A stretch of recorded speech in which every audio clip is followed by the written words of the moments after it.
Hi guys, Al DeMarco here, and this is going to be your Sunday video report. I've won 5 of my last 6 NBA complimentary plays, an in-depth breakdown, and free play on game number 1 of the Washington-Atlanta series coming your way in just a moment, plus a rundown of who's hot and who's not. Let me just pat myself on the back here, and hopefully you as well, because if you listen to my advice, which I gave you the day after the Mayweather-Pacquiao fight was announced back on February 21st, right here on the video report, which I repeated last month in another video report, which I repeated again yesterday in the video report, you made a fortune like I did easily last night with Mayweather. No ifs, ands, or buts. As I laid out for you initially on the video report the day after the fight was announced in February, and as I reiterated yesterday, the little guy does not beat the big guy, especially when the big guy has a 2-inch height advantage, but more importantly, when the big guy has a 5-inch reach advantage and is without a doubt one of the best defensive fighters and a real good ring technician of all time. And that's what you saw last night. Of course, after the fight, you had a delusional Manny Pacquiao claiming that he kind of took it easy and was more defensive and conservative in the final 2 to 3 rounds of the fight because he thought he was ahead on cards. Gee, haven't I heard that before from boxers? They always try to fool themselves. I mean, it's amazing a boxer's psyche. And that, of course, of his ring manager as well, his trainer, what they go through to delude themselves when it comes to dealing with a negative outcome of the fight. I mean, listen, there was no way Pacquiao was ahead on points on anybody's scorecard unless you were watching a different fight than I was last night. As I told you in advance of this fight, Mayweather would use his jab. He was accumulating points. He would stay out of trouble. The only way he was going to get in trouble last night was simply if he was going to wade into the middle of the ring and try to exchange punches with Pacquiao. Pacquiao, of course, everybody thought he had a puncher's chance, which is BS because he doesn't have the punching power he once did because both of these fighters are on the downside of their careers. And you also saw last night that he didn't have the stamina because it takes so much work when you are the smaller guy, not only 2 inches shorter in height, but also 5 inches less in that reach department. You've got to expend so much energy to work your way inside to unload with those punches. He didn't have it, and you saw that in the later rounds. And you saw overall in the accumulation of the fight, he threw the fewest punches in a number of years in one of his top bouts, and he only connected, according to the CompuBox stats, on 19% of his punches. And what, maybe he stung Floyd a couple of times in this fight. Now, in terms of the fight itself, everybody's calling it the fight of the century. I told you it would have been a great fight of the decade if it happened back in 2008. It was a boring fight. But the public saw that. Manny Pacquiao, he's in shape. It's a big revenge match. The public was in love with Pacquiao last night, not only here in Vegas at the fight, but also at the betting window, where again, they were getting plus 170. It was money you just threw out the window because you had no chance of winning that fight. Absolutely no chance. And again, it was a boring fight. Listen, I got to be honest with you. You know, people are going to look at that fight and again calling it the fight of the century when it was just your typical fight when you have a better tactical defensive fighter taking on a guy who is small and wants to try to brawl, and that's his only way to win. This fight really, to me, was no more, no less interesting than the Klitschko-Jennings fight, the heavyweight fight that we had a week ago, where you had Klitschko, the overwhelming giant in terms of his size, with the big reach, with the big jab, and taking on Jennings, who was undefeated. Now, that actually was kind of an entertaining fight because Jennings has a very unorthodox style. You know, it's amazing watching that fight last week. I'm thinking to myself, my God, this guy reminds me of when I saw Leon Spinks beat Ali in the first go-round because Jennings kind of, when he moves, he has very nice footwork, but he throws a lot of punches that you think he's throwing them off balance, but he throws them where you wouldn't normally think that a boxer would have his feet planted, but that's when he unleashes and throws those punches.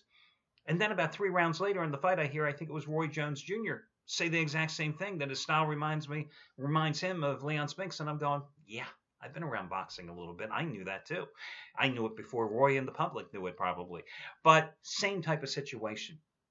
Jennings didn't had to work inside because he was shorter, and Klitschko just accumulated the points. And that's one of the things about boxing, whether you love it or you hate it. When you look at these fights, not every fight is going to be, as I said in yesterday's report, not every fight is going to be Hagler Hearns. You would like it to be. Because as a fight fan, that's what you want to see. Non-stop action, trading punches non-stop.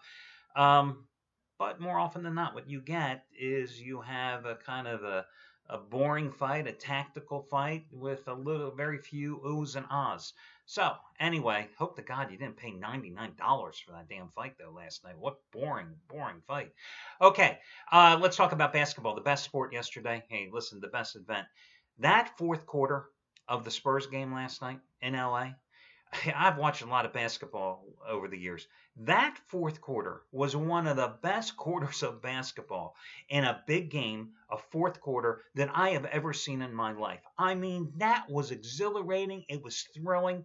But to see that game turn on a phantom foul and not to see the TNT announcers make more of the fact of how that game turned on a phantom foul is beyond comprehension. And I'm talking about, of course, that ridiculous call on Tim Duncan on Chris Paul there with less than a minute to go in the game, which sent Paul to the free throw line.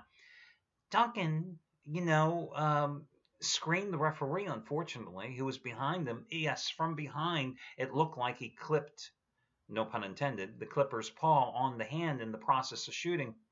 I never saw any contact when they showed the reverse angle replay and they showed it with Duncan behind Paul. Paul clearly got the shot off, and then Duncan's hand came in.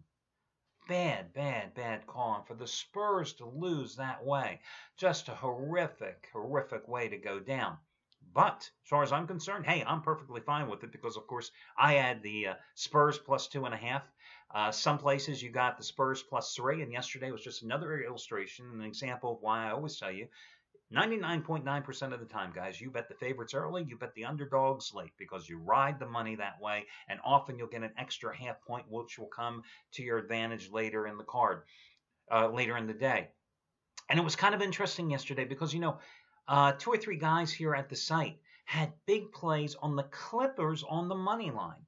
And it wasn't exactly like it was a bargain basement price. The Clippers started like 135 on the money line yesterday, and then they went up to about 155, 160, which is fine. Listen, I would bet a 155 baseball favorite, and I would encourage you to do so as well.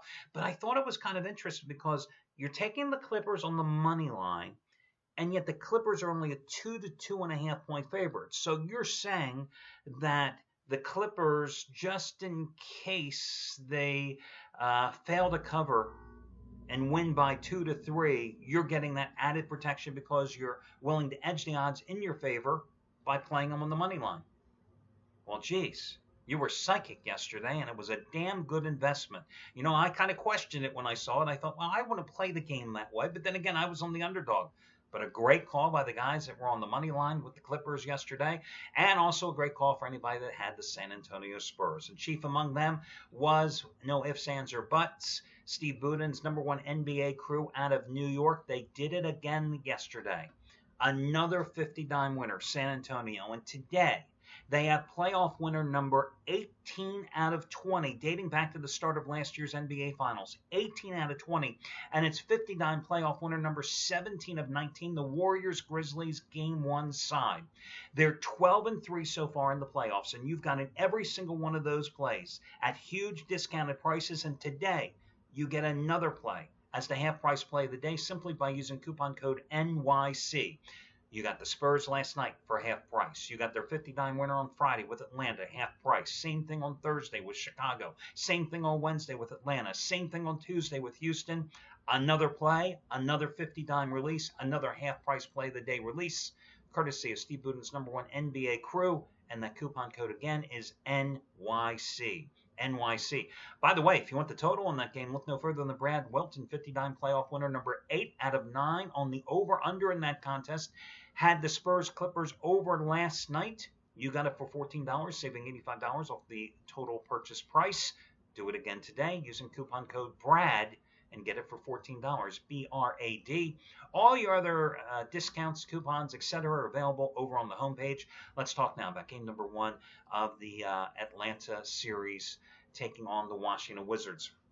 Now, the Wizards, it'll be interesting to see how they and the Golden State Warriors in the later game today respond to lengthy layoffs, because the Wizards last played Sunday after wrapping up a relatively easy 4-game sweep of the undermanned and undersized Toronto Raptors. Now, Washington certainly will have the size advantage here. Most people are going to say, oh my gosh, they have 2 6'11" guys here with Gortat and Nene starting, and then of course they have the bulk coming off the bench with Drew Gooden and with Otto Porter Jr. as well. But here's the interesting thing. The Hawks are not a big physical team. I mean, Al Horford, who had a couple of good games against Brooklyn's Brook Lopez, and Paul Millsap do not have the size, but they have the quickness. And often what that leads to is the Hawks taking advantage and getting some key offensive rebounds, second chance points. They excel at putting the ball back in the hoop after a miss. And it also helps then on the defensive end when they do grab the boards to get the transition game going. I look at the Hawks series against Brooklyn, and I split it right down the middle, because this was an Atlanta team, as I mentioned many times in video previewing various games in that series, that put it on cruise control with about 20 games to go in the regular season. And they just didn't have that engine purring at 100% peak efficiency like they did back in February when the regular season ended and at the beginning of the playoffs. And that's why they really struggled at the outset of the Brooklyn series.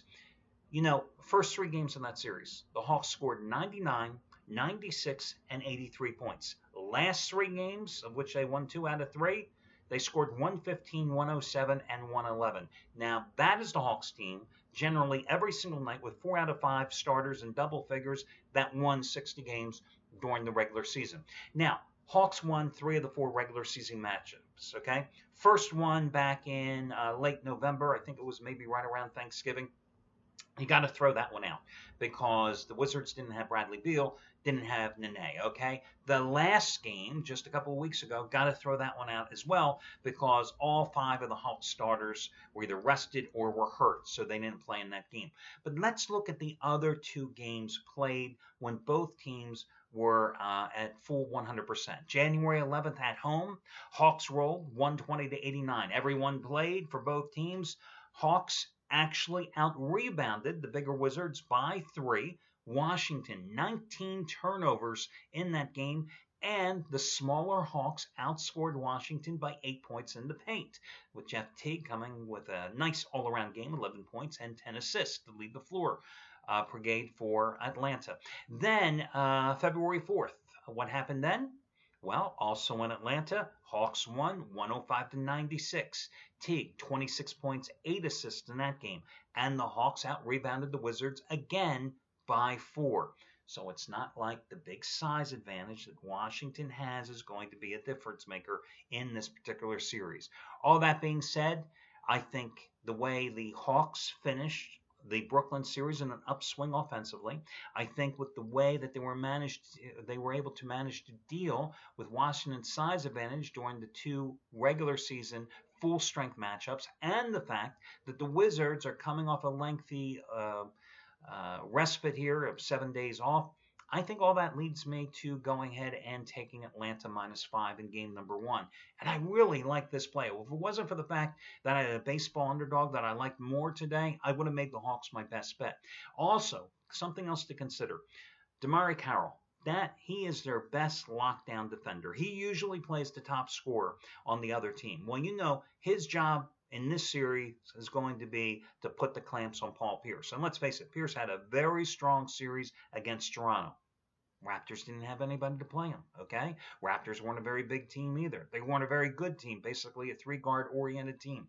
Carroll, too quick, too strong for Pierce, and Carroll was suddenly becoming an offensive threat, averaging a team-leading 17.5 points in the Brooklyn series. So he's going to make Pierce work on both ends of the floor. So forget about the fact that Washington is 7-1 on the playoff road the past 2 years. I think Atlanta is a cheap, underpriced chalk today, and I love the Hawks as your free play. That'll do it, guys. Best of luck to you all, and I'll catch you again tomorrow when we do this one more time.